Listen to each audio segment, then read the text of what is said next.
छठवीं विषय सामाजिक अध्ययन के अंतर्गत अध्याय 9 नए साम्राज्य और राज्य के प्रश्न उत्तरों को हल करेंगे, जो वर्ष 2023-24 के लिए यह है नई बुक भोपाल से प्राप्त हुई है, जिसमें नया कोर्स जुड़ा हुआ है।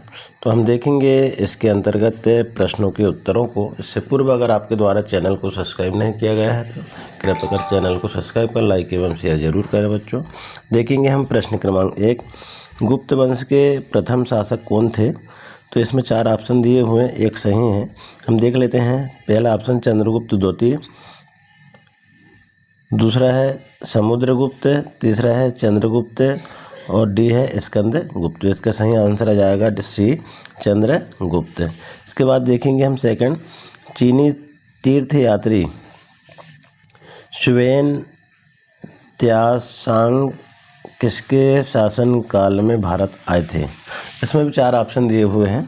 नंबर 1 चंद्रगुप्त मौर्य, समुद्रगुप्त, हर्षवर्धन और पुलकेशिन द्वितीय। तो इसमें सी इसका सही आंसर है हर्षवर्धन। तीसरा प्रश्न है पल्लव काल में नगरम शब्द किसके लिए प्रयोग में किया जाता था? इसके लिए भी 4 ऑप्शन दिया हुआ है। ए में भूस्वामियों का संगठन, बी में व्यापारियों का संगठन और सी में आम लोगों का संगठन और डी राज्यों का संगठन। तो ए इसका सही आंसर है भूस्वामियों का संगठन। इसके बाद देखेंगे प्रश्न अगला, वंशावली से हमें कौन सी जानकारी प्राप्त होती है?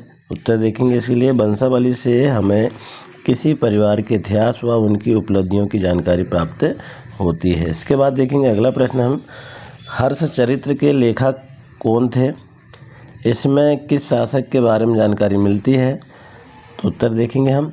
हर्षचरित्र के लेखक बाणभट्ट थे। इसमें भारतीय सम्राट हर्षवर्धन के बारे में जानकारी मिलती है। इस तरह से हम प्रश्नों के उत्तर को लिख देंगे। इसके बाद है अगला प्रश्न, पुलकेशिन द्वितीय किस वंश का प्रसिद्ध राजा था? उनके बारे में जानकारियाँ कहाँ से पता चलती है? इसका उत्तर देख लें हम। तो पुलकेशिन द्वितीय चालुक्य वंश का प्रसिद्ध राजा था। उनके बारे में हमें उनके दरबारी कवि रवि कीर्ति द्वारा रचित प्रशस्ति से पता चलता है। इसके बाद बच्चों हम अगला प्रश्न देखेंगे, पल्लवों व चालुक्यों के राज्य किन किन क्षेत्रों में फैले हुए हैं?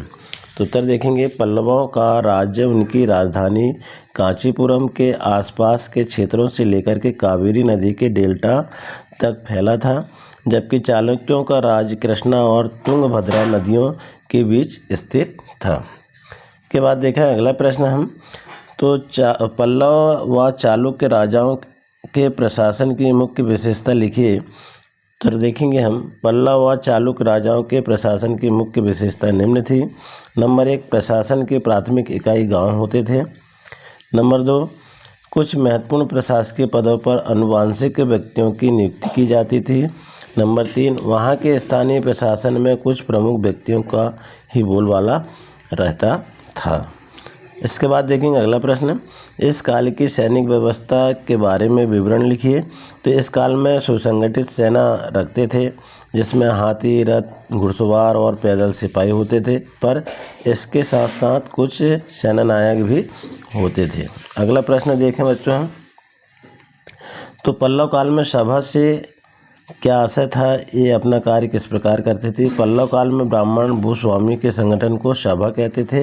ये सभाएं उप समितियों के जरिए सिंचाई, खेतीबाड़ी से जुड़े विभिन्न काम, सड़क निर्माण, स्थानीय मंदिरों की देखभाल आदि का काम करते थे। इसके बाद अगला है, पल्लवों व चालुक्यों के राज्यों को किस वंश के राजाओं द्वारा समाप्त किया गया? तो उत्तर देखेंगे, पल्लवों व चालुक्यों के राज्यों के राष्ट्रकूट तथा चोल वंशों ने समाप्त किया था।